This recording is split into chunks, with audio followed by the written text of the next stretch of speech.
Bueno, buenas tardes.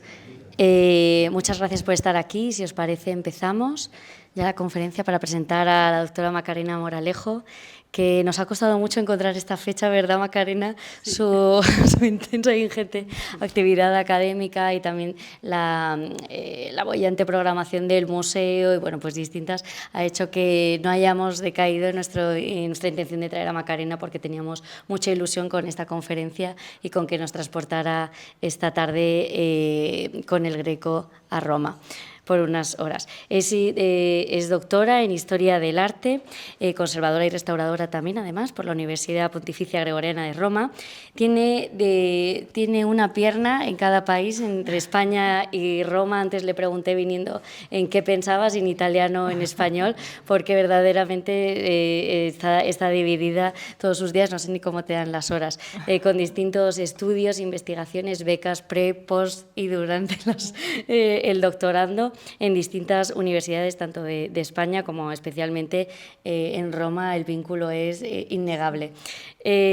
Su tesis es sobre Federico Zuccari, como no podía ser de otra manera, y es docente en las universidades en la Universidad Complutense de Madrid, pero lo ha sido también en la Universidad de Sevilla, de Granada, en la CEU San Pablo, la Universidad Autónoma de Madrid, Comillas, Málaga, León, y bueno, no puedo repetir todo tu currículum aquí, porque si no, no dejaríamos hueco para que hablaras, pero bueno, ha estado inmersa en distintos proyectos con el Museo del Prado, con la UNED y distintas instituciones, como fuera también ese proyecto financiado por la Real Fundación de Toledo del Corpus, dirigido por Fernando María, sobre el Greco, creo que fue el centenario, ¿verdad? Sí. En el año 2014, así como recientemente sobre el Greco público en la exposición de 2022 en Budapest, junto con Leticia Ruiz Gómez. Un ensayo era sobre las anotaciones del Greco en esas publicaciones de Vitruvio Vasari. Así que, sin más, yo creo que no hay mejor manera que ir de tu mano a Roma esta tarde para conocer la obra del Greco. Muchas gracias. Gracias. Gracias. Gracias y buenas tardes a todos. Bueno, agradezco al Museo del Greco. Buenas tardes. ¿Se me está escuchando? Sí.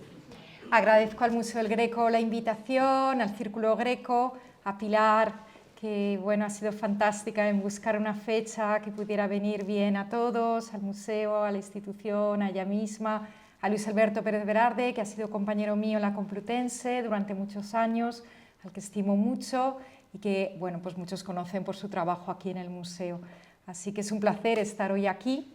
Y bueno, pues espero que mi charla, que es muy modesta, pues pueda interesar, pueda gustar y nos va a transportar a Italia. Yo creo que las noticias mandan y la imagen que he elegido pues está muy relacionada con la noticia más importante de esta semana, ¿no? Para abrir mi conferencia, que va a versar sobre esa relación que tiene Domenico Totocopuli con la pintura italiana. Yo voy a hacer una primera reflexión sobre cómo se mueve el Greco en el contexto italiano, cómo viaja, cómo aprende, cómo copia, cómo es capaz de leer y qué es capaz de leer. Sabemos que el Greco tenía una prolífica biblioteca. Y también voy a hacer una reflexión sobre dos estudios de caso muy específicos, ¿no?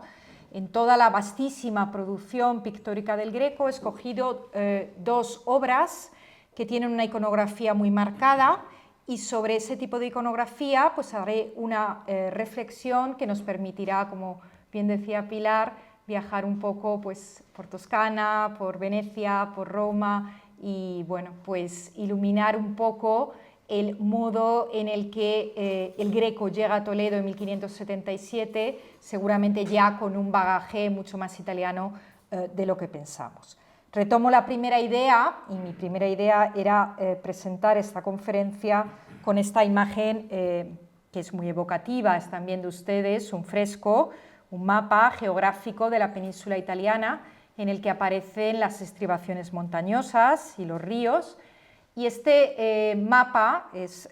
bueno, pues yo lo he extrapolado de un ciclo de frescos, y es un ciclo de frescos que está en un largo pasillo de más de 120 metros de longitud que conduce a la Capilla Sistina, es decir, todos los purpurados que se van a reunir en la Capilla Sixtina los próximos días para elegir el nuevo pontífice, van a pasar por esta sala, que no es una sala, es un largo pasillo, y en este pasillo podemos contemplar una imagen que está muy relacionada con cómo se va a mover el Greco, cómo va a abandonar la isla de Creta y va a llegar a finales de la década de 1560 a la República de Venecia, y cómo desde ahí va a realizar una serie de periplos, una serie de desplazamientos más cortos, más largos, que iremos describiendo en esta primera parte de la conferencia. En realidad, acerca de este largo pasillo con una representación de la península italiana, que en realidad es muy familiar para el Greco, si pensamos que uno de los lugares en los que seguramente residió cortos periodos de tiempo y visitó Domenico Totocopuli es el Palacio de Caprarola, un palacio magnífico que todos seguramente conocen gracias a las series de televisión que se han, bueno, pues de alguna manera detenido en la vida de la familia Borgia o en la vida de los últimos papas, y que han sido rodadas en este espacio. Este espacio fue realizado por un pintor italiano que se llamaba Giovanni de Becchi y que muy posiblemente Domenico Totocopuli conocía, y tiene toda una representación de las diferentes partes del mundo conocido hasta la época,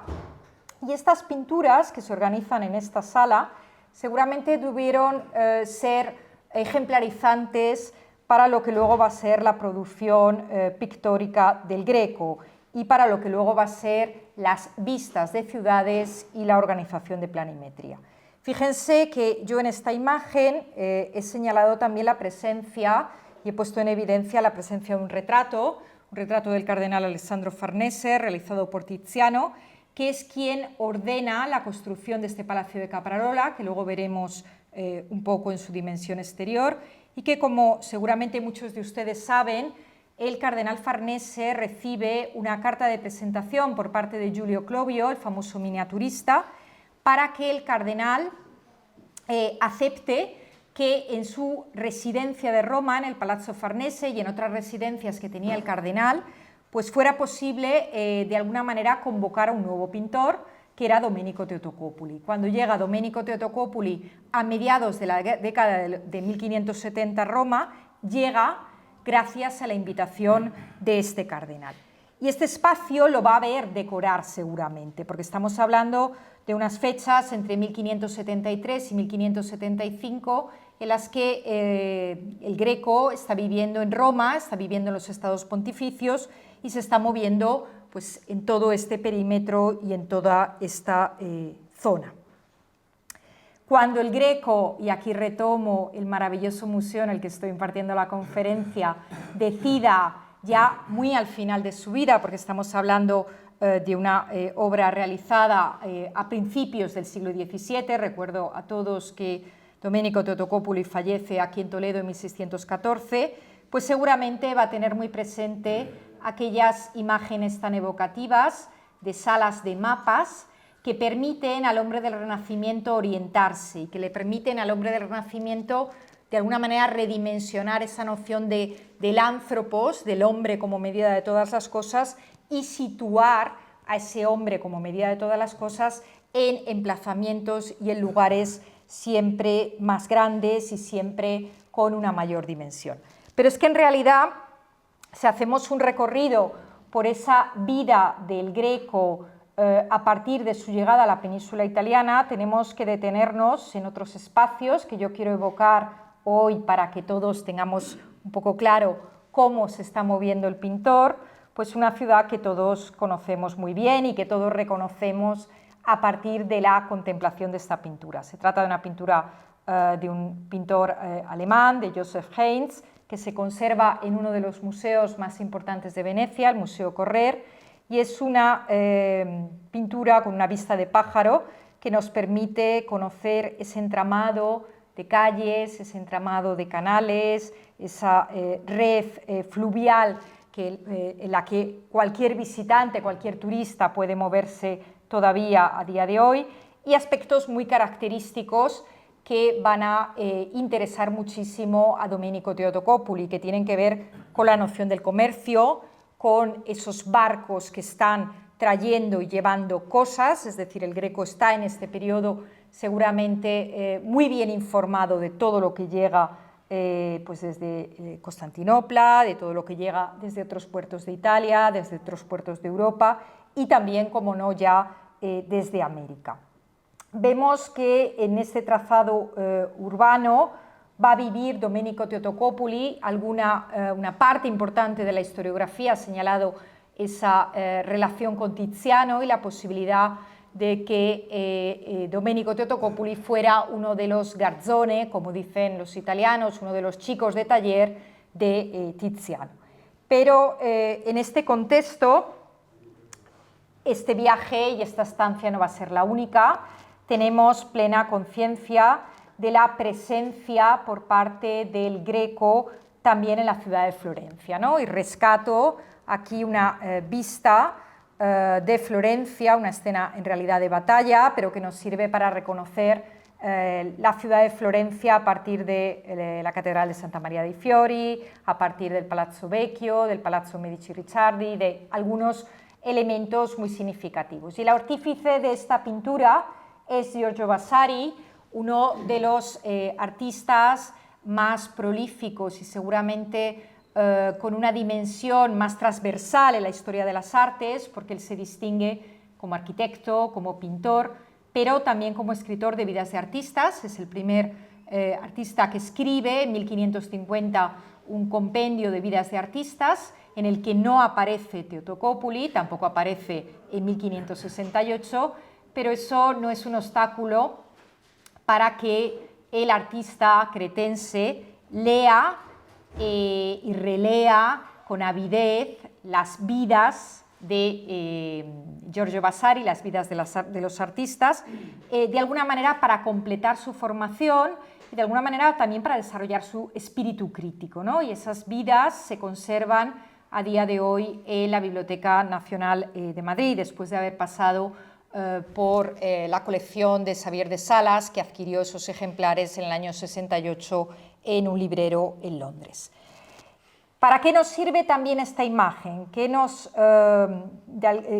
tipo de información nos está proporcionando? Pues también nos está diciendo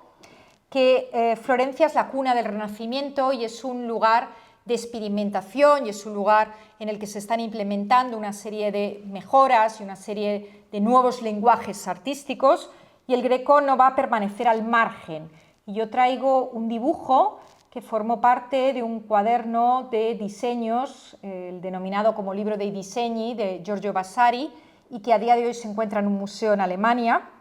y es un dibujo, ven que es algo que tiene que ver con cómo está observando el mundo clásico el Greco, pero también cómo está observando la famosa escultura del giorno o el día, a partir de una copia libre y desde luego muy espontánea, pero también muy madurada, muy madura, de la escultura que Miguel Ángel realiza para la tumba de Giuliano de Medici en la Capilla Medici en la Basílica de San Lorenzo, que era uno de los emplazamientos más importantes de la familia, no solamente un lugar de enterramiento, también allí estaba la Biblioteca Laurenziana, que era el lugar donde los Medici empezaron a acumular los manuscritos y los libros impresos más importantes de su colección. Por lo tanto, este dibujo nos está hablando de ese primer acercamiento del Greco al mundo florentino. Pero quizás la estancia más importante en cuanto al número de años y a los contactos que el Greco va a realizar va a ser su paso por Roma. Traigo aquí una imagen de una vista de Roma con una serie de inscripciones y monumentos muy significativos. Es un gran óleo sobre tela que paradójicamente no se conserva en Roma, sino que se conserva en un palacio, en el Palacio de San Sebastián en Mantua. Mantua es una ciudad fantástica que recomiendo encarecidamente la visita. Y aquí es posible reconocer algunos de esos lugares que seguramente fueron muy significativos para el Greco, ¿no? Estamos viendo, por ejemplo, la imagen del Panteón, estamos viendo los obeliscos, estamos viendo el Coliseo, y también estamos viendo algunas de las basílicas, que son también espacios en los que hay un legado artístico que recorre varios siglos y que también impacta muchísimo al artista. En Roma va a residir, invitado, como ya decía hace unos minutos, a través de su amigo miniaturista Giulio Clovio, en la residencia principal que tiene el cardenal Alessandro Farnese. Alessandro Farnese es un cardenal sobrino ya de un pontífice y un hombre que tiene especial interés por crear una corte humanística a su alrededor, ¿no? Y él se rodea de lo que Cesare Mozzarelli, que fue un historiador muy conocido milanés, llamó como la familia alargada, es decir, Alessandro Farnese vive con un núcleo familiar estrecho, con el que tiene vínculos de consanguinidad, pero también vive rodeado de humanistas, de literatos, de teólogos, de artistas, y uno de ellos es Domenico Totocopuli. Por lo tanto, es una corte que es un pequeño microcosmos del saber, en el que es posible aprender mucho, y el cardenal lo que hace es reunir una gran colección de esculturas en este lugar. He puesto una imagen que he recogido de un manuscrito, que está dentro de un manuscrito conservado en Nápoles, porque la familia Farnese tiene vínculos muy importantes con Parma y también con Nápoles, y vemos cómo fue el proceso de construcción de este palacio, en el que estuvieron implicados arquitectos tan conocidos como Antonio da Sangallo, como Vignola o como el propio Miguel Ángel. Y a la derecha tiene una imagen actual de este Palacio Farnese, que hoy es la Embajada de Francia en Italia. Cuando llega el Greco ya había un importante repertorio, un importante conjunto de frescos realizado por Daniele da Volterra, realizado por Francesco Salviati, también Taddeo Zuccari, y todavía estaba en proceso, digamos, la finalización de este conjunto. ¿Qué va a hacer Domenico Totocopuli? Muy probablemente resida en esta casa, hasta que luego, bueno, va a tener un enfrentamiento con el cardenal Alessandro Farnese y tome la decisión de venir a España, y también va a visitar la ciudad de Caprarola. Menos datos tenemos acerca de otras visitas a otras ciudades italianas en las que también había conjuntos importantes de iglesias, de monasterios, de palacios, en los que completar la formación. Pongo una imagen de la ciudad de Perugia, realizada ya a finales del siglo XVI, que nos permite conocer cómo se pudo mover el artista. Perugia y el Greco es todavía un asunto pendiente que tenemos los historiadores del arte, porque todos seguramente conocerán este retrato. Es el único retrato que Totocopuli realiza de cuerpo entero, de figura completa. En este caso es un caballero de la Orden de Malta que se llamaba Vincenzo Anastaggi, y él había nacido en Perugia y formaba parte de una familia muy importante de la localidad. Y en esa localidad de Perugia además se crean una serie de academias artísticas y una serie de cenáculos en los que hay intercambios entre artistas. Sabemos que uno de los parientes de Vincenzo Anastaggi, que se llamaba Simonetto Anastaggi, y esto lo ha corroborado la profesora Cristina Galassi, que es la catedrático de Historia del Arte Moderna en Perugia, que Simonetto Anastaggi tenía una imagen de Cristo la Cruz, y aquí en el museo tenemos algunas muy elocuentes, de Domenico Totocopuli. Cuando se hace ese inventario, Domenico todavía estaba vivo, pero ya residía en Toledo. Por lo tanto, Perugia es una de esas ciudades todavía en la que los historiadores del arte tenemos que trabajar más acerca de esa relación con el pintor. Pero ¿cómo se mueve Domenico Totocopuli entre todas estas ciudades, ¿no? Bueno, pues tenemos que tener presente que él tenía una buena formación, que sabía leer y escribir, que conocía incluso varios idiomas, y poco a poco va a ir aumentando esa formación, y como otros artistas de primera fila, pues era un hombre curioso que se distingue por la lectura, y esto lo corroboran estas reflexiones críticas, estas postillas, estas marginalia que escribe en libros de su propiedad, como una edición de Vitruvio, una edición de Vasari a la que me refería hace unos minutos, pero también es alguien que disfruta de copiar, y eso lo he puesto en evidencia con ese dibujo del giorno, con ese dibujo del día que he mostrado hace unos minutos. Aquí rescato dibujos de otros contemporáneos que nos están haciendo ver exactamente lo mismo, ¿no? La capacidad que tienen los artistas de discutir y discutir con humanistas, por ejemplo en esta imagen, este pequeño dibujo de Federico Zuccari junto con Vincenzo Borgiani, que era un humanista florentino, que discuten acerca de cómo se está construyendo el proyecto de decoración al fresco de la cúpula de Santa Maria dei Fiori. Esto sucede entre 1575 y 1579. Rescato en el centro una imagen muy posterior, pero igualmente evocativa, de Guercino, uno de los grandes pintores de mediados del XVII, leyendo un libro, ¿no? Y quiero que pensemos todos en esa imagen del Greco leyendo de forma crítica. Y a la derecha rescato de nuevo un dibujo también muy elocuente de Federico Zuccari, que recoge a jóvenes artistas, a chicos que se están preparando en la producción artística, tanto como pintores como escultores, y que están sentados dibujando y copiando a Miguel Ángel, como hemos visto que había hecho el Greco en este momento. También los artistas lo que hacen es leer, como estoy señalando, ¿no? Y estamos en un momento, desde mediados del 16, que hay una hiperproducción de guías para descubrir los tesoros de todas las ciudades. Y esas guías tienen orientaciones de todo tipo y contenidos que van desde cuestiones medievales, cuestiones clásicas, el mundo moderno, y que también varían entre cuestiones sacras, cuestiones más profanas, etc.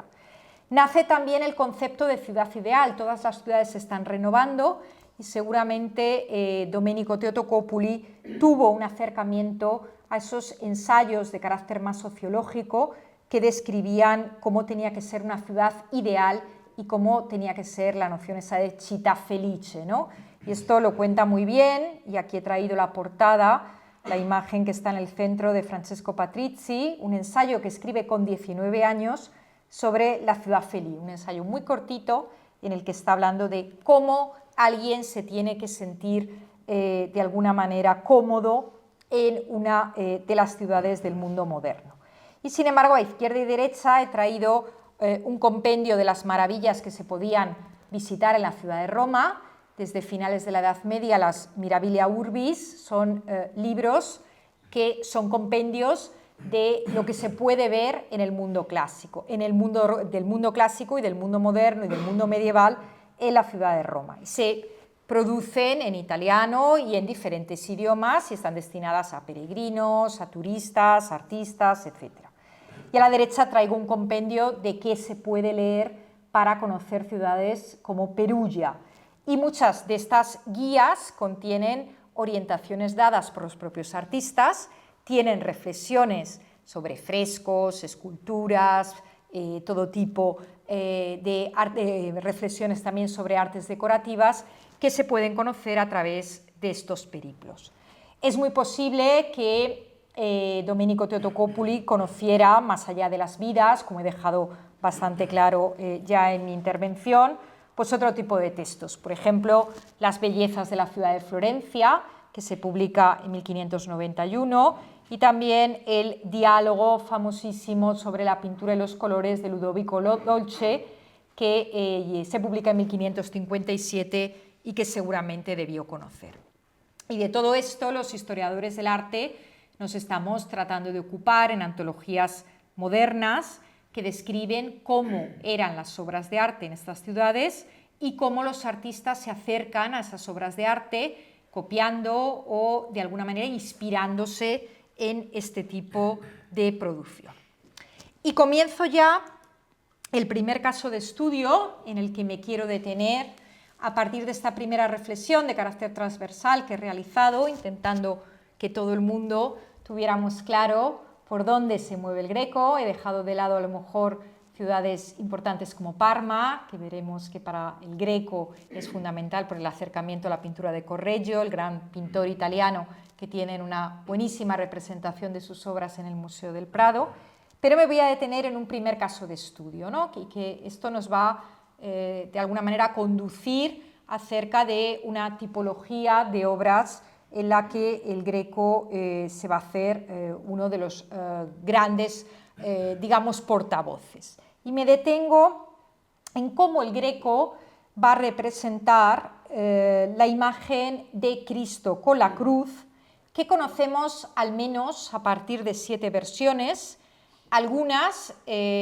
son de medio cuerpo, otras son representaciones que están de alguna manera marcando el busto y un poquito más del busto, y todas se distinguen por la presencia de la cruz y por de alguna manera el foco, el centro de la composición es siempre el rostro de Cristo, y un rostro de Cristo en el que el Greco va a plasmar sus conocimientos sobre las técnicas y sobre la pintura, y va a ir cambiando a medida que el estilo se haga más maduro, se haga más pastoso, sea más estilizado, pero en mi análisis voy a contemplar que no solamente en las representaciones de Cristo con la cruz del Greco vamos a ver una influencia española, como la historiografía ha tratado de motivar en los últimos decenios, sino que también hay una serie de reflexiones en la tradición veneciana que nos pueden servir para entender estas obras. Y me detengo en estas 4 imágenes. Seguramente todos conocen 3 de ellas, ¿no? Tenemos 2 que son muy parecidas. Yo he traído una selección, no he traído todas las versiones. Tenemos por un lado la versión que está en el Museo del Prado, que seguramente es muy familiar para todos ustedes, y es un óleo sobre lienzo de un tamaño medio y con unas medidas muy similares y con una iconografía muy similar a la propuesta que custodia a día de hoy el Metropolitan de Nueva York. Vemos cómo en ambas obras todo el interés del Greco está centrado en la figura de Cristo, en esa figura de Cristo que no es de cuerpo entero, y vemos cómo también el interés está focalizado en el rostro, en el dramatismo, también las manos. Fijaros el poder que tienen tan evocador esas manos abiertas, esa gestualidad, y el modo de disponer la cruz, de alguna manera esa cruz que se interrumpe en el eje longitudinal y que nos deja imaginar cómo podía ser esta obra en su conjunto. Un poco diferente es la propuesta del Museo Thyssen, que tenemos a la derecha, y que los estudiosos que se han ocupado de esta iconografía del Greco, bueno, pues han valorado esa ruptura con la iconografía clásica y esa contemplación de otro tipo de modelos que hoy vamos a tratar de rastrear. Y a la izquierda, en cambio, propongo algo que la historiografía reciente ha tratado en los últimos años de vincular con la producción del Greco. Y me refiero a esta imagen que tienen ustedes, yo la tengo a mi izquierda, que se conserva en una colección privada. Es un Cristo con la cruz realizado sobre tabla y en un periodo cronológico que, si están observando al detalle las imágenes, verán que es radicalmente distinto, ¿no? Todas las imágenes que se proponen aquí tienen que ver con la estancia del Greco ya en España, y esto ha llevado a que se hagan una serie de asociaciones de ideas entre estas obras y, como vamos a ver, con pintura y con escultura típicamente castellana. Sin embargo, si damos por buena esta propuesta que el equipo de Guillaume Keynes y de otros estudiosos que realizaron la exposición de París antes de la pandemia, en diciembre de 2019, propusieron, tendríamos una posibilidad de reflexionar acerca de una tipología ligeramente diferente en la representación de Cristo con la cruz. Por tanto, tenemos claro que seguramente las 3 tipologías que ya conocemos se han asociado tradicionalmente por parte de los especialistas pues a la producción pictórica de Luis de Morales. Aquí traigo algo, yo soy vallesoletana, traigo algo de Valladolid y traigo un lienzo que la historiografía local ha atribuido tanto a Luis de Morales como a un pintor florentino que se llama Benedetto Rabullate y que vivió mucho tiempo en Valladolid. Y vemos esta pintura en la que se representa al Cristo con la cruz en un óleo sobre tabla y que actualmente se conserva en la antigua iglesia de la Compañía de Jesús, hoy parroquia de San Miguel y San Julián. Y a la derecha tienen algo que seguramente todos conocen muy bien, que es un paso procesional de los que tanto abundan en las dos Castillas y también en Andalucía y en otras partes de la península ibérica. Yo aquí he rescatado un Cristo con la cruz del conjunto del Camino del Calvario que se conserva actualmente en el Museo Nacional de Escultura y que posiblemente fue realizado por el escultor Pedro de la Cuadra hacia el año 1600. Por tanto, la historiografía y los especialistas han insistido en cómo el Greco está pintando este tipo de iconografía, inspirándose de una forma muy radical en lo que está viendo en España. Bueno, yo hoy voy a intentar demostrar que no solamente España cuenta para la producción del Greco. Y me detengo en esta imagen que todavía los historiadores del arte tenemos seguramente que trabajar más acerca de las posibilidades reales de atribución o no a la obra del Greco, a la pintura del Greco. Vuelvo a retomar esa pintura que acabo de mostrarles y también señalo que esta pintura previamente ha estado atribuida a un pintor veneciano, que tienen aquí a la derecha una de sus obras, que se llama Rocco Marconi, que es un pintor poco conocido, pero que está viviendo y pintando en Venecia a finales del siglo XV y principios del XVI, y que es el artífice de una obra con una iconografía análoga conservada en la Galería de la Academia en Venecia. En realidad, lo que yo pretendo poner en evidencia es cómo este prototipo iconográfico va a enraizarse, va a ser fundamental en la cultura veneciana de finales del XV y principios del XVI. Hay una serie de acontecimientos que son determinantes y que me gustaría rescatar. Aquí tenemos a Leonardo da Vinci y una maravillosa cabeza de Cristo con una mano, que no sé si están viendo aquí, una mano que de una manera feroz está sujetando el cabello. Fijaros que es una propuesta en la que todavía no se está contemplando la cruz, pero sí que podemos, a partir de la construcción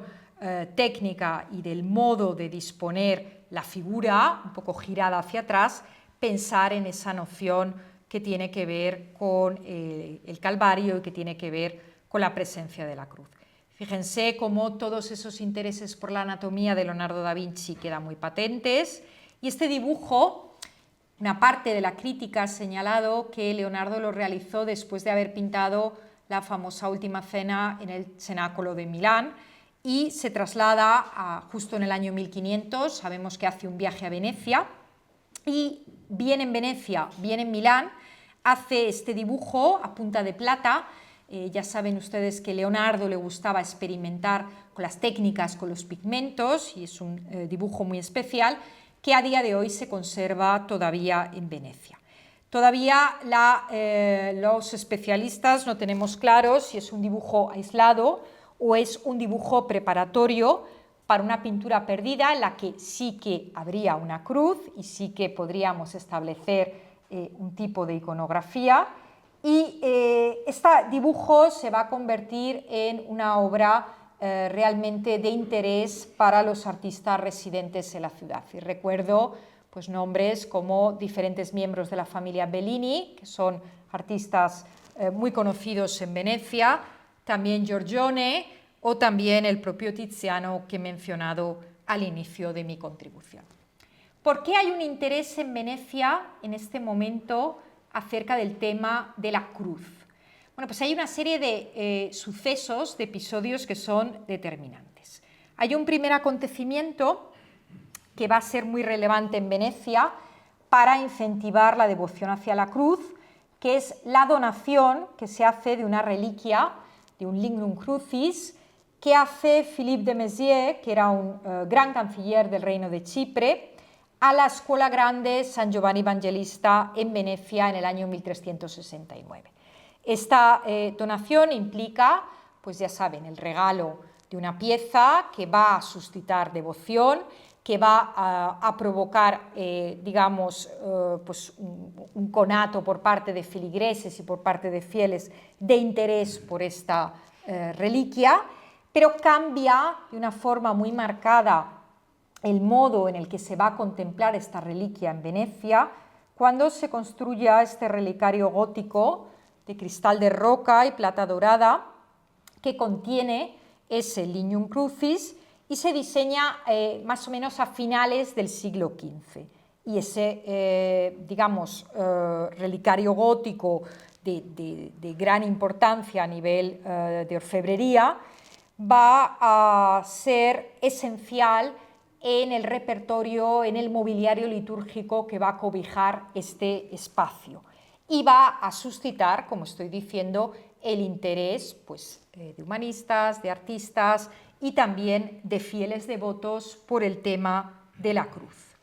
Pero es que va a haber otro segundo acontecimiento relevante en Venecia, en ese umbral, en esa salida finales del siglo XV, principios del XVI, estamos hablando del primer decenio, cuando Giorgione o Tiziano, la crítica todavía no se ha puesto de acuerdo en quién puede ser el autor, realizan esta pequeña pala de altar en la que ustedes pueden ver representado en la parte superior a Dios Padre, de angelotes con una serie de arma Christi o instrumentos de la pasión,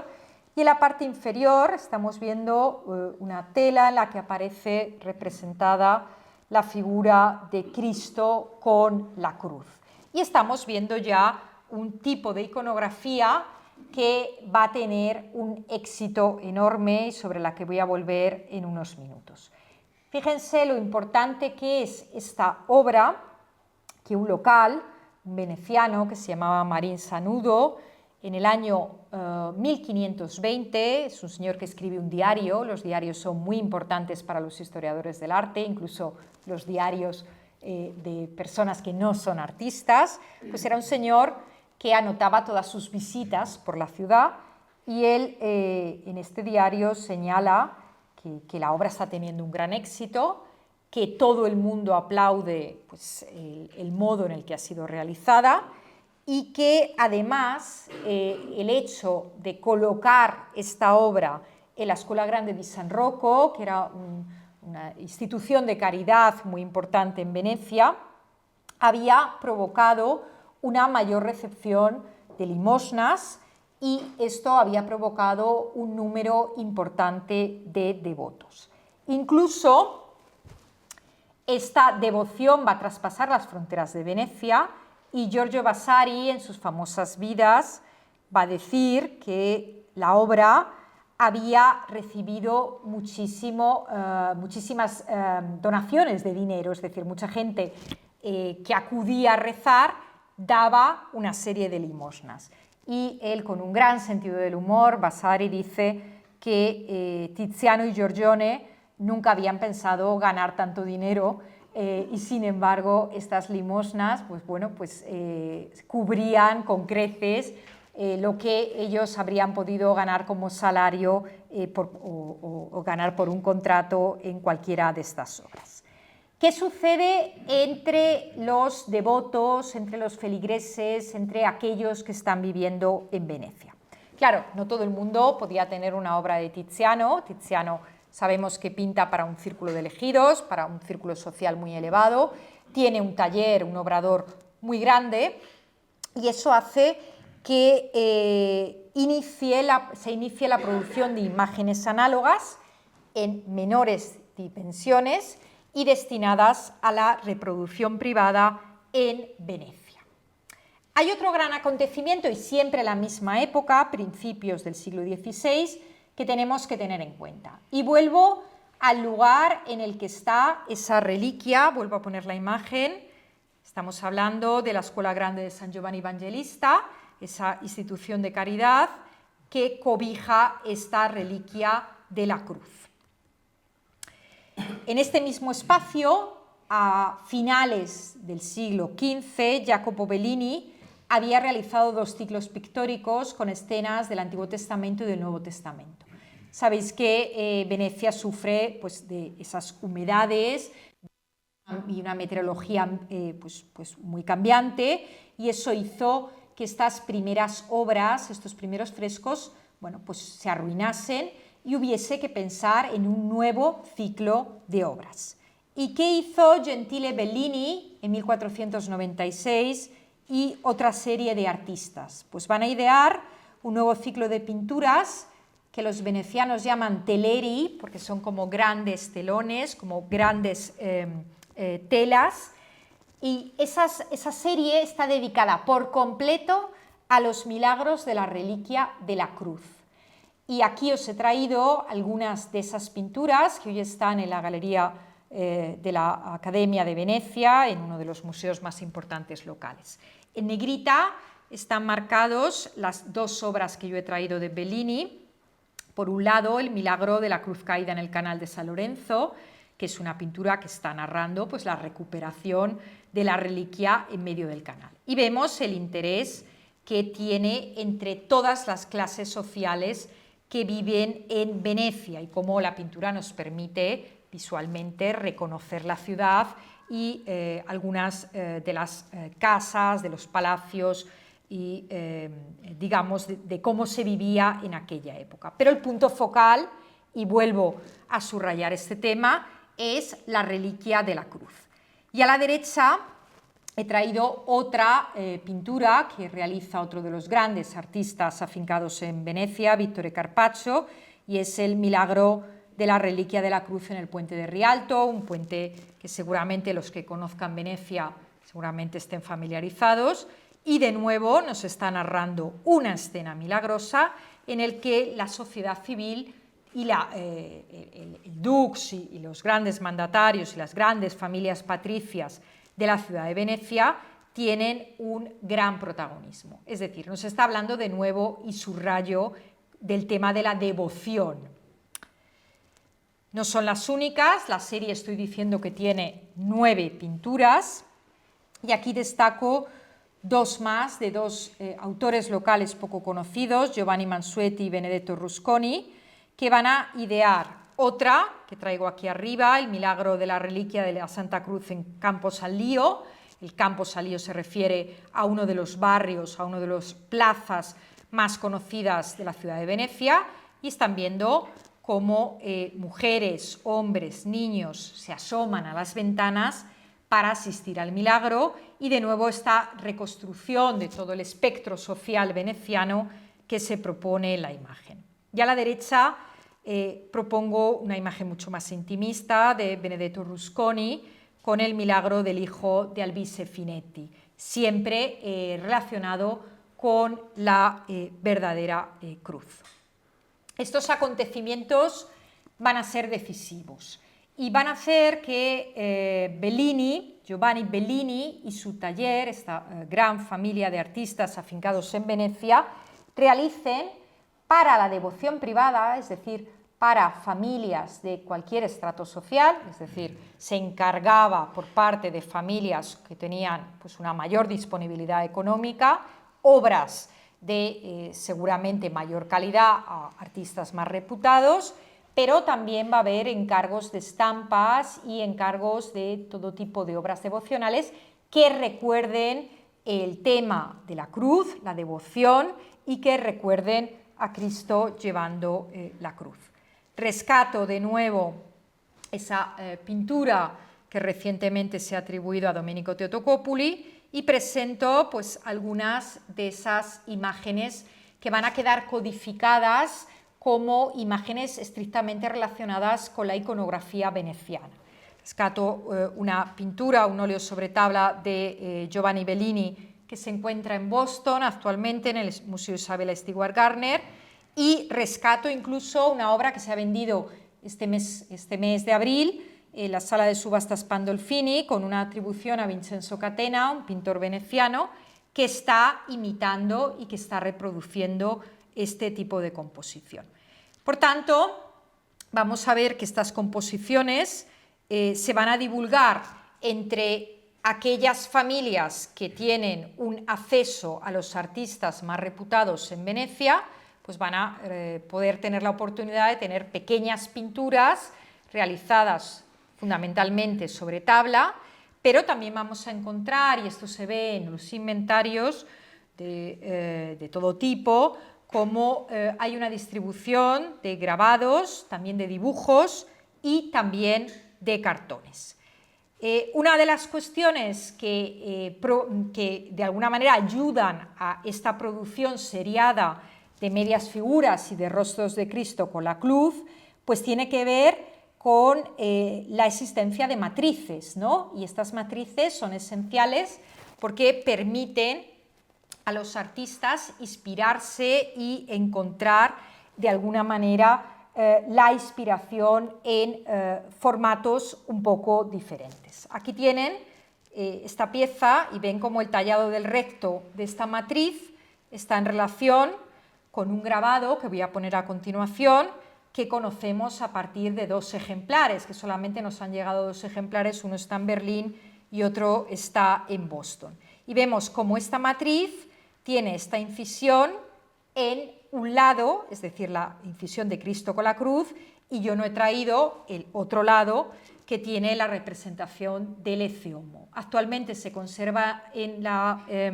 Módena, en la Galería Estense, que es el museo más importante de la ciudad, y esto nos da una idea que muchos de los artistas de primera, segunda y tercera fila pueden estar utilizando este tipo de matrices. Aquí tendríamos las dos xilografías de las que hablaba, la que está en Berlín y la que está coloreada a mano, que actualmente se conserva en Boston. Es muy probable que incluso tengamos puntos y tengamos de alguna manera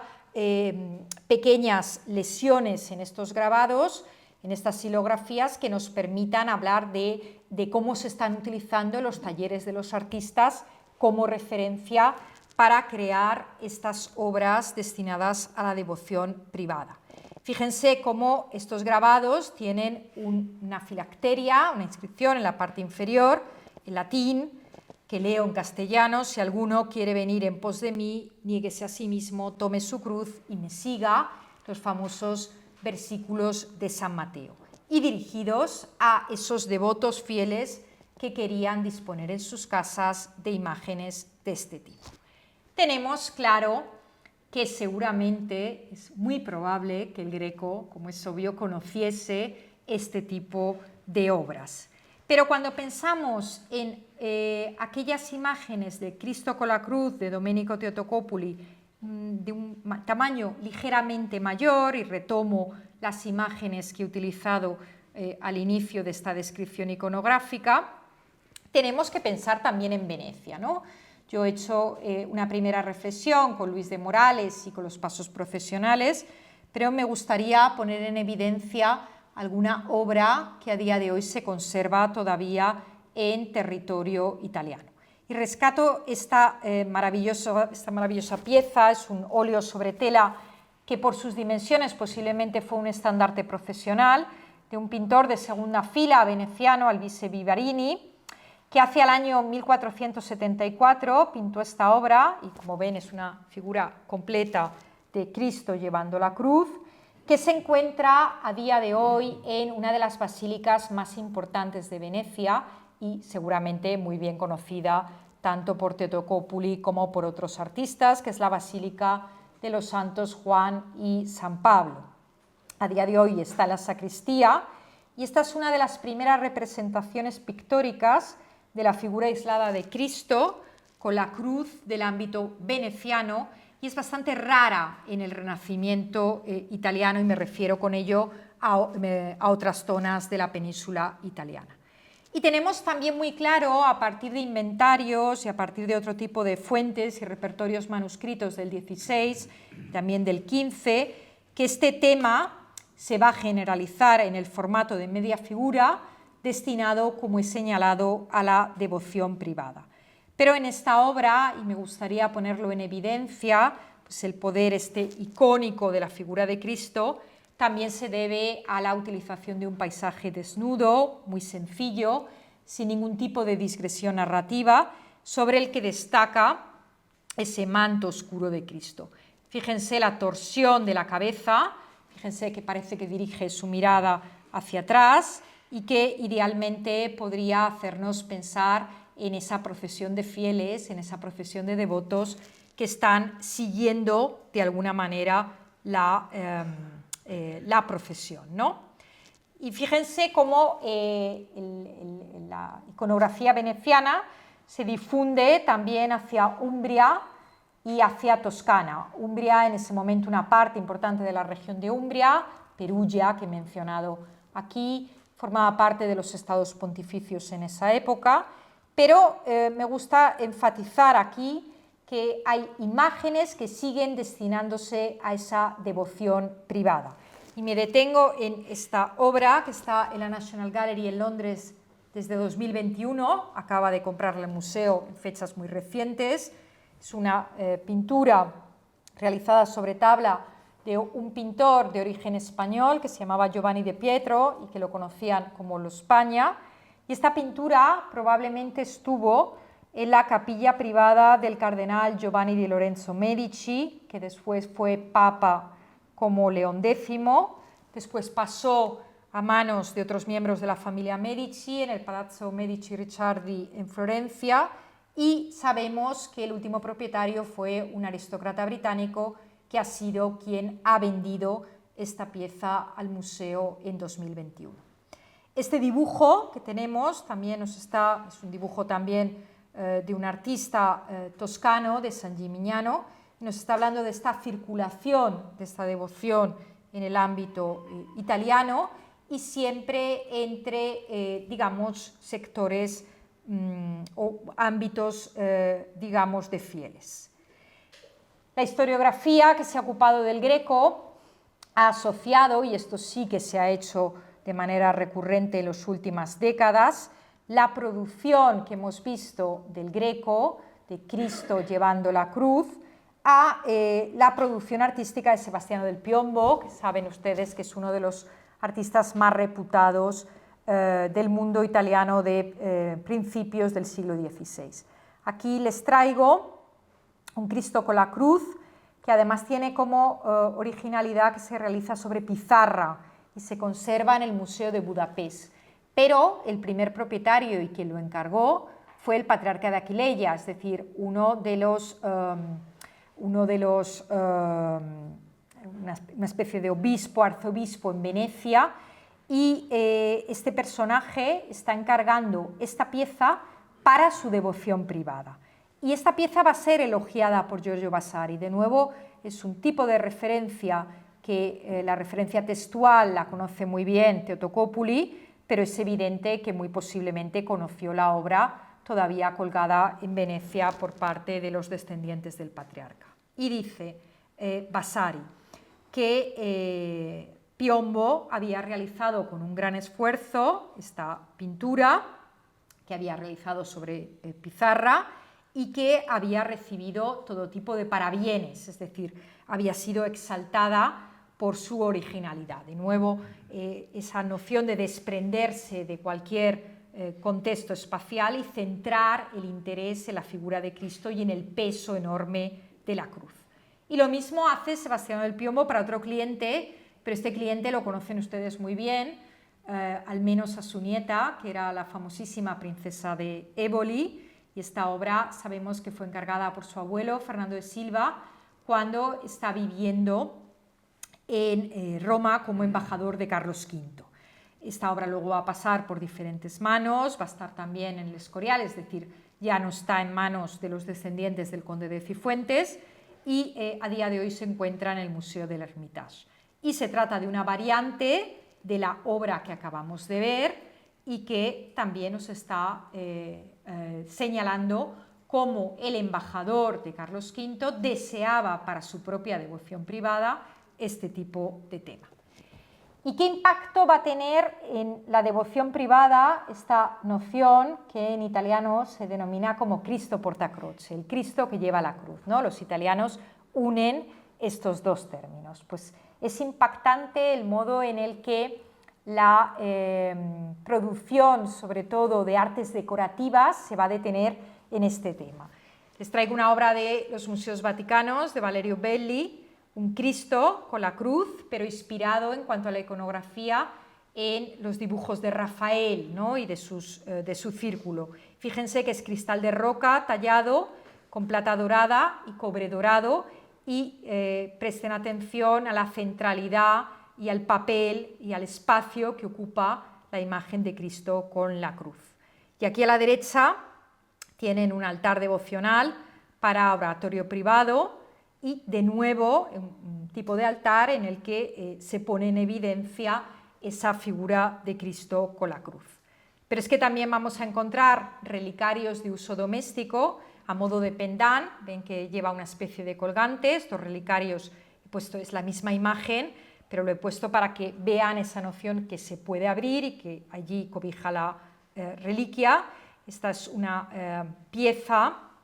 de finales del XV, principios del XVI, francesa, pero que sabemos que llegan y están en los repertorios de devotos, sobre todo de nobleza, alta burguesía italiana, que de alguna manera necesitan tener entre sus piezas, entre sus enseres, esta devoción hacia el Cristo de la Cruz. Fíjense cómo todo este tipo de mensajes se afianza no solamente a través de imágenes, sino también a través de sermones y de homilías. Rescato una pequeña miniatura que se encuentra en un manuscrito que fue propiedad de un rey inglés, pero que nos está haciendo ver cómo el fiel devoto que está en su lecho tiene que proyectar mentalmente cómo es esa imagen del Cristo llevando la cruz. La imagen es evidentemente muy anterior a la producción del Greco, pero nos sirve para ponernos en contexto. Pero es que también lo que se hace son estampas para la devoción privada, y son estampas muy didácticas, muy pedagógicas, ¿no? Y lo que se busca es que el fiel sea capaz de leer, aquel fiel sobre todo que no tiene un potencial económico para poderse comprar una de estas pinturas al óleo sobre tela o sobre tabla, y pueda jugar con este tipo de estampa que, como ven, tiene un amplio repertorio de filacterias y de imágenes que la hacen muy educativa. También en el ámbito más laico vemos, por ejemplo, a Giulio Bonassone, que es artífice de un grabado en un volumen escrito por Achille Bocchi, y en este volumen vemos como una de las imágenes es un libro con 151 emblemas a partir de los dibujos que hace un pintor boloñés, que era Prospero Fontana, y cada emblema se explica con versos en la página sucesiva. Pero esta imagen, que es la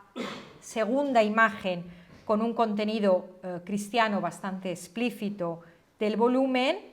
fíjense lo que nos está diciendo la información. En latín, un símbolo contra la ira, es costumbre de los culpables dañar a inocentes. Y vemos cómo la centralidad de esta imagen la tiene el Cristo llevando la cruz. Una imagen que además,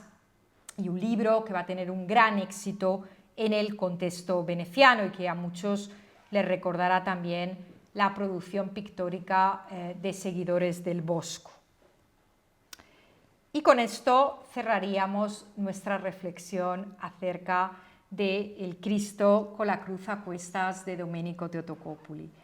Yo creo que ha quedado claro que no solamente este tipo de pintura y esta elección iconográfica del artista puede explicarse a partir de ese contacto que tiene con la producción local castellana de pasos procesionales y de otro tipo de pinturas con esta representación, sino que es algo que él pudo haber madurado y haber visto a través de otras imágenes, sobre todo en el contexto veneciano. Y paso al caso segundo y último que voy a describir, que tiene que ver con una obra que todos ustedes conocen y que está de plena actualidad a día de hoy por la exposición que tiene el Museo del Prado. Me voy a detener en la iconografía del Tronum Gratia que Domenico Totocopuli crea para el retablo de la iglesia toledana del monasterio de Santo Domingo el Antiguo de Toledo. Todos ustedes conocen muy bien este monasterio, tiene mucho que ver con la ciudad,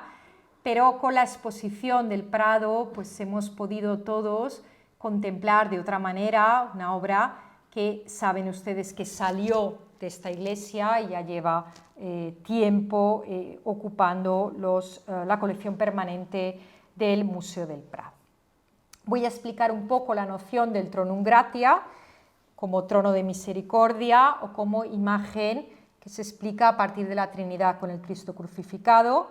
y voy a hacer una serie de reflexiones de tipo visual a partir de la producción de Alberto Durero, del famoso artista y grabador flamenco, pero también de la tradición artística florentina. Y lo voy a volver a poner en contacto con ese Palacio de Caprarola del que he hablado al inicio, y esa sala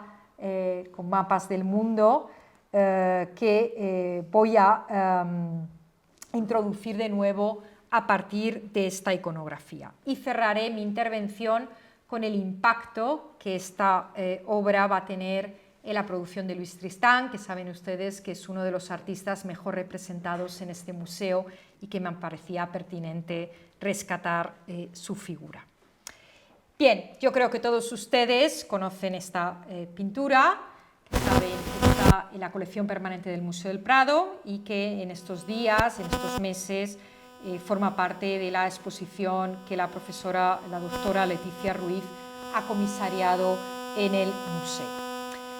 Lo habitual es que nosotros, cuando contemplemos esta imagen, pensemos en una iconografía medieval que tiene esta denominación que todavía utilizamos en latín, que se dice Tronum Gratia,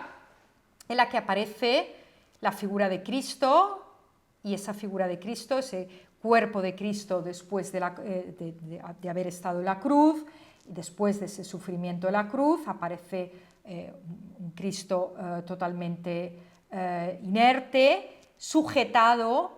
por la figura de Dios Padre, y vemos cómo esa figura de Dios Padre puede plantear una asociación de ideas con figuras papales, con figuras de pontífices, ¿no? Por el tipo de tiara, el tipo de cerramiento. Vemos esa scintilla divinitatis, como decían los latinos, es decir, ese resplandor de la divinidad, y la paloma del Espíritu Santo. Y en la escena que el Greco realiza, y recuerdo a todos que el encargo que hace Domenico Totocopuli en el monasterio de Santo Domingo el Antiguo es el primero que realiza cuando llega a Toledo,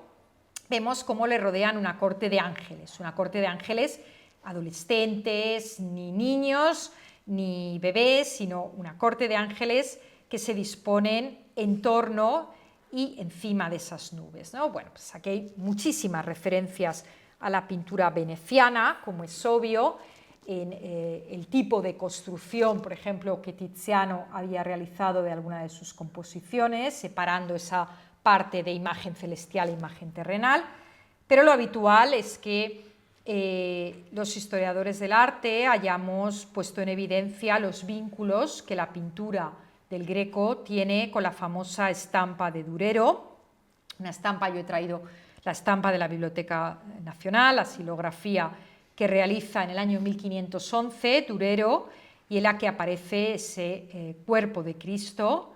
en los brazos del Padre, la paloma del Espíritu Santo, y de una manera muy clara, muy didáctica, muy pedagógica. Recuerdo que esta estampa va a tener una gran proyección y va a constituir una fuente de referencia para artistas en América. Aparecen los ángeles, pero con las armas Christi, ¿no? Con los instrumentos de la pasión de una manera muy clara, mientras que en la composición del Greco esos instrumentos, esos armas Christi no aparecen de una manera tan clara.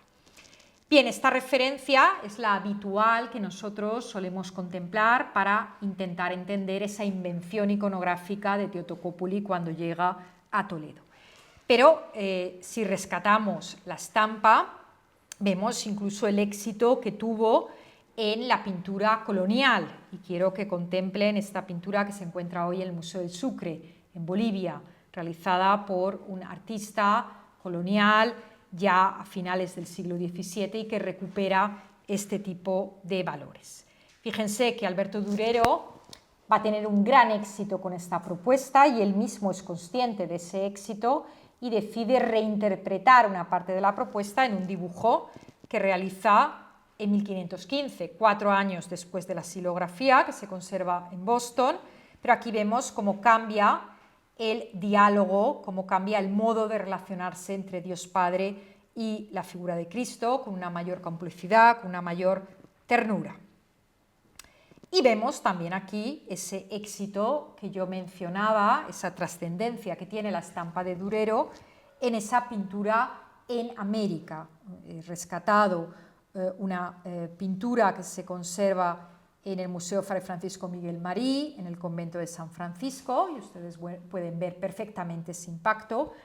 Se en cuenta que muchos de estos grabados llevaban a América en baúles, en repertorios, y servían como inspiración a artistas locales que no estaban familiarizados con episodios del cristianismo, etcétera, y que trataban de realizar obras lo más didácticas y lo más ejemplarizantes posibles. Y aquí traigo otra que también se conserva en México y que nos está haciendo de alguna manera hablar sobre este impacto de esta xilografía realizada por Durero. Pero volvemos a nuestro artista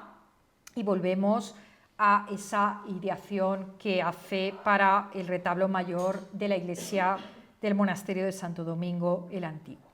Y teniendo presente que esta pudo ser una fuente con certeza que conoció perfectamente, y sobre todo teniendo presente la circulación de las estampas a mediados del siglo XVI, pero sobre todo ya en la etapa en la que el Greco está pintando, pensemos en esos viajes y en esos recorridos del Greco por Florencia. Y aquí he rescatado pues, algunas de las imágenes que pudieron evocar a el Greco, pues desde una muy conocida, que seguramente todos aquellos que han visitado Florencia conocen, la famosa imagen de Masaccio, en la que aparece la Trinidad con 2 donantes, en un ejercicio de perspectiva, de ilusionismo óptico, en fin, se ha estudiado muchísimo. También se conoce muy bien la imagen de Andrea del Castaño, en la que, fíjense cómo sitúa la figura de Cristo, la figura de Dios Padre y la paloma, pero también tenemos otras imágenes menos conocidas, igualmente elocuentes, del 300 y del 400, que adoptan la iconografía del Tronum Gratia, una de ellas de Agnolo Gaddi hoy en el Metropolitan, pero esta segunda la pueden ustedes visitar si visitan el Museo de Santa María de la Scala en Florencia. En la Capilla de las Niñas se conserva este fresco con la imagen de Dios Padre y la figura de Cristo. Contemporáneos o inmediatamente anteriores al Greco también están haciendo lo mismo, y quiero que vean los frescos de Bernardino Poccetti y cómo este relieve escultórico de un artífice contemporáneo en piedra rescata el mismo tipo de iconografía. Y esto se encuentra en un luneto del claustro del convento de la Santísima Trinidad en Florencia, otro lugar emblemático y que les animo a visitar. Pero entre los amigos de Domenico Teutocoppuli, quizás uno de los con los que mantiene pues, una relación que todavía tiene muchos interrogantes, es el pintor y tratadista Federico Zuccari, que es el que le regala el ejemplar de las Vidas Vasarianas que hoy está en la Biblioteca Nacional, cuando le visita aquí en Toledo en 1585. Zuccari viene a pintar en el Escorial y le regala al Greco un ejemplar de las Vidas, y ese ejemplar sabemos que tiene anotaciones de Zuccari, del Greco y después de Luis Tristán. Y a Federico Zuccari le había conocido ya en ese contexto del cardenal Farnese, o en el Palazzo Farnese que hemos visto antes, o en el Palacio de Caprarola, en el que va a pintar también Federico Zuccari. Pero quiero que nos detengamos en una iglesia que todos conocen muy bien, porque es la iglesia que está justo después de la escalinata de Trinità dei Monti. Y en esta iglesia hay una capilla, que es la capilla Pucci,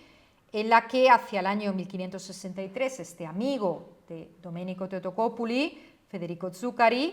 pinta un Tronum Gratia con los ángeles llevando esas armas Christi. Probablemente en este caso Zuccari también conoce la famosa estampa de Durero que yo acabo de mencionar. Pero es que Taddeo, que era el hermano mayor de Federico Zuccari, y Federico van a pintar en este emplazamiento. Aquí tienen una vista aérea de ese famoso Palacio Fortaleza de Caprarola, una construcción pentagonal de viñola que hace que alrededor se construya una casa, un pueblo. Y aquí, en esta construcción del cardenal Farnese, que sabemos que Domenico Totocopuli visitó en varias ocasiones, los hermanos Zuccari, en la capilla del cardenal, la capilla privada del cardenal,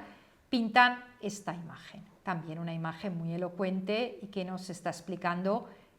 por qué el Greco tomó las decisiones que tomó después.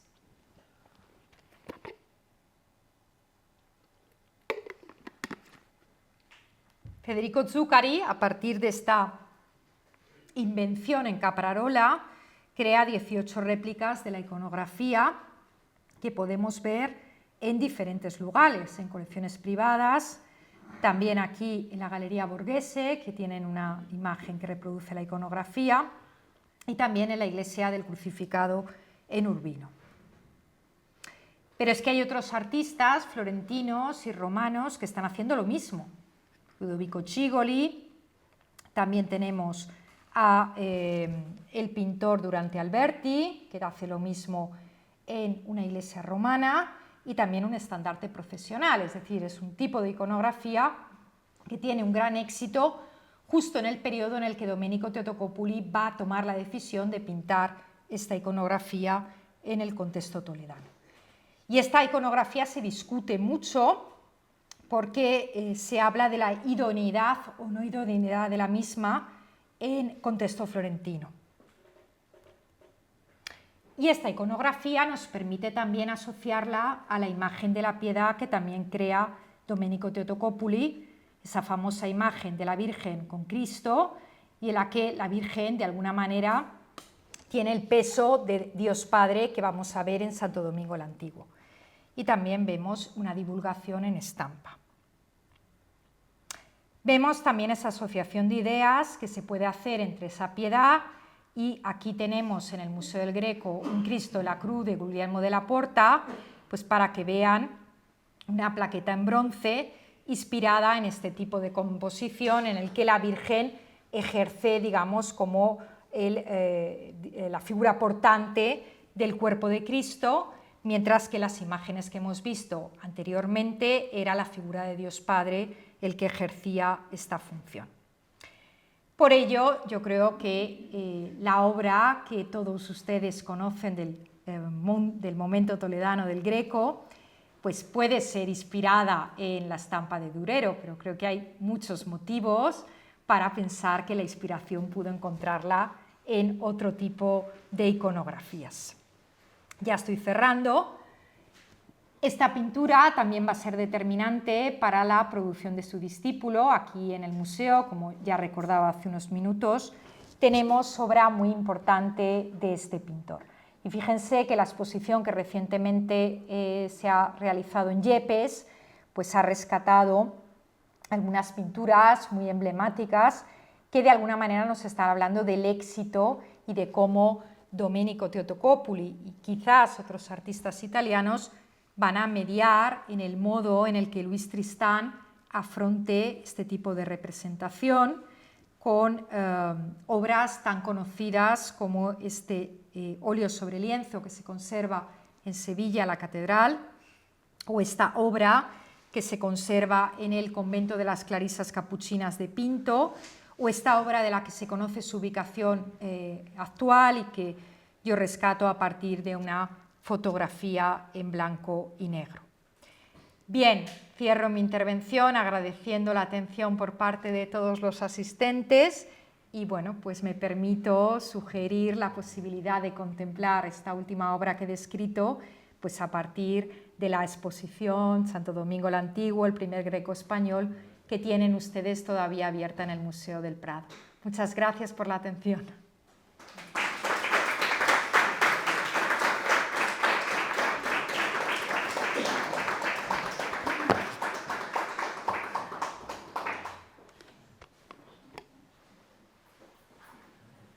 Bueno, me alegro que acabas con esa imagen porque de hecho el 8 de mayo tenemos el el honor de visitar la exposición desde Círculo Greco, acompañados de Leticia. O sea que es un buen enganche, que nuestra próxima actividad, de hecho, es esa. Y nada más agradecer al Museo del Greco que nos haya acogido hoy para esta conferencia dentro de la programación de la Asociación de Amigos del Museo del Greco, Círculo Greco, y animaros a seguir las investigaciones de Macarena, que bueno, más allá de la obra del Greco, de sus notaciones, de esa intelectualidad, otras de sus líneas de investigación es esa literatura artística española y el mecenazgo tanto femenino como de la Compañía de Jesús. Así que nada, ha sido un placer. Muchísimas gracias. Gracias, gracias a todos. Gracias.